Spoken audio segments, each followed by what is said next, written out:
Hello viewers, this is Silicon Wolverine back for another reloading video. Today we're going to do something just a little bit different.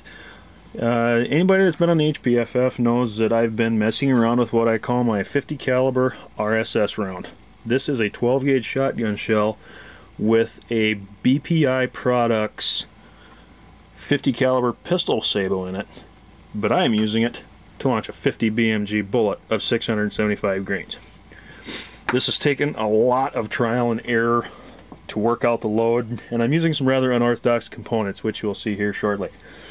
Alright, first of all, we're starting off with a plain S8 low brass hull. You may ask why I'm using low brass. It's because it has the plastic inner base wad. This is it's the cheapest and the best cartridge I've come across. It's right on par with the Remington Black Beauty hulls for single-use durability in a project like this, because in reality you're not going to reload these, they're going to go flying. Okay, first of all, we're set up on our Loadout 2. Cartridge is primed, resized just like normal. I'm running 25.9 grains of blue dot powder, and that is installed already. Now what we're using for a gas seal is the bottom half of a Winchester red wad. You can see I've cut off the legs and the shot cut portion, and I'm just remaining with the gas seal.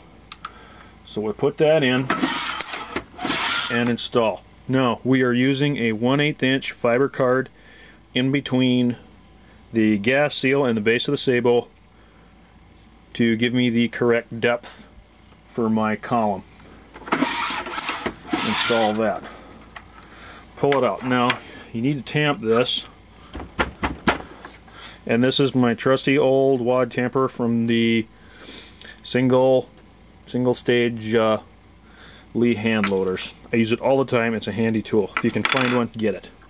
Now we have the shell with powder, gas seal, and spacer. Now this is what I was talking about, unorthodox wad components. This is a dime. I tried lots of things. I tried copper washers, I tried steel washers. Everything I could come up with didn't work as good as a good old US dime. Now before you ask, yes, this is legal. I checked. The only way it's illegal to consider this defacing money is if you're defacing it for your use as a monetary or to recover the materials. We're not. We're using it as a washer.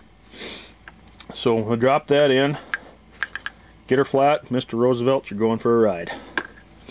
Grab your sabot, and it'll be kind of hard to see, but I'll hold it up here close.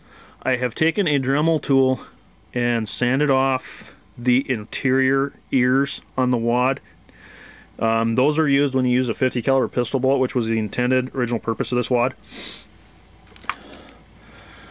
Take it, and you have to put a number 8 steel washer in the base of the wad, otherwise the wad just blows off over the bullet. Seat the bullet in the wad, seat the wad in the case. Get it out here where you guys can see it. Crimp the ears in and push the bullet down into place. Take our good old tamper, seat it. Now you end up with this. Obviously we can't crimp it. So what you do, take your X-Acto knife, trim it off right at the base of where the ears fold. Right, there'll be a shiny line there from where the mouth of the case originally opened when it was fired. Cut right above that. Then, thanks to my handy roll crimper I turned out on the lathe, you'll notice this is not a normal roll crimper. This has a hole down inside it to clear the nose of the bullet when you put the case in. And it comes out roll crimp just like that. These are running right with 25.9 grains of blue dot. These are running right about 1,200 feet per second. I've fired some into the dirt berm. I'm digging them out anywhere from 12 to 18 inches deep of penetration into frozen sand and rock. They blow right through a 4x4 like it's not even there. I've shot them through 3/4 inch thick bullet resistant Lexan. They zip right through it. So far I haven't found anything it won't go through except steel. I've shot them at 85 pound 3/4 inch thick steel ram silhouette targets, and you leave a crater about 1/2 inch deep. Another pre-answered question. You're asking, well, that's a bullet. It's not spinning. It's coming out of a smooth bore. How does it stabilize? Well, I thought of that. This is originally a tracer bullet, which means the back third or so of the bullet is hollow and filled with light primer compound. So you basically have a weight forward slug, just like the Lyman pellet slugs or any of your Foster slugs, that has the heavy head with a hollow base. They fly the same way. They fly point of aim, point of impact out to between 50 and 100 meters. The accuracy tests I've shot so far are running right around 5 inches at 50 meters. I'm sure I could improve that with a rifle gun, but I don't own one at this time. This is one of those out there projects that I'm constantly doing.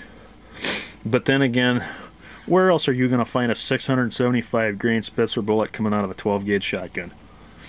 Ladies and gents, thanks for the views. I appreciate it. We will catch you next time.